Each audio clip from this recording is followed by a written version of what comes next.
Séance 2. Les bons prêts et les mauvais prêts.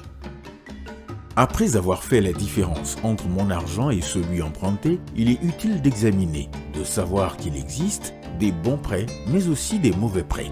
Aussi, afin d'aider les retraités à mieux s'informer sur les responsabilités qui les engagent lorsqu'ils contractent un prêt, leur association tient aujourd'hui une session de sensibilisation à leur profit. Suivons ensemble quelques conclusions de cette session. Les prêts pour un investissement productif font gagner de nouveaux revenus à l'emprunteur. Les prêts pour les urgences, la consommation personnelle et les événements n'apportent pas de nouveaux revenus et doivent être remboursés grâce à d'autres sources de revenus.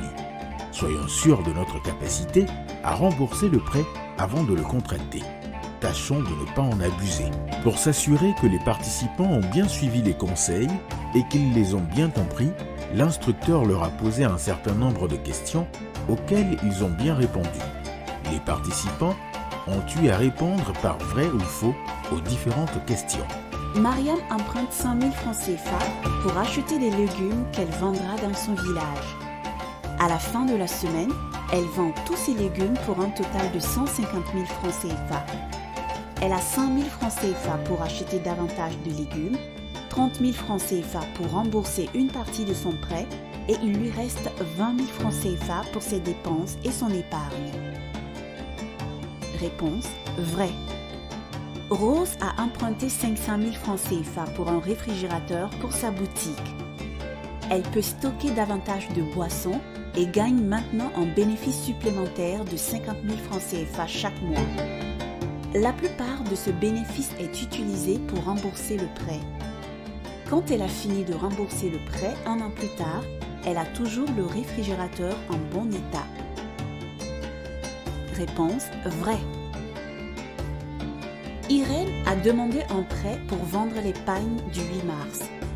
Mais une fois que le prêt est finalement approuvé, elle n'a pas assez de temps pour commander les pagnes avant le 8 mars. Réponse faux.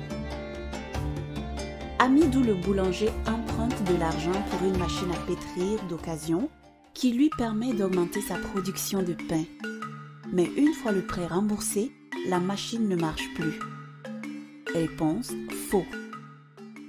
Voici ce que nous devons savoir avant d'emprunter. Le montant total de nos remboursements, c'est-à-dire le total du principal, des intérêts et des frais, les sources de revenus et ou l'épargne que nous avons pour faire ces paiements.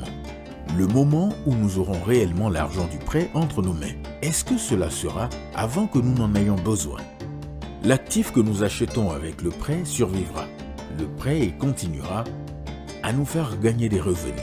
Le prix que nous pouvons faire payer sur nos marchandises financées avec l'argent du prêt doit être suffisamment élevé pour à la fois rembourser le prêt et faire des bénéfices. Les modalités telles que le montant du prêt, les intérêts, les frais, le délai des décaissements, les dates de remboursement peuvent faire l'objet de négociations avec le prêteur et se trouvent généralement dans le contrat de prêt.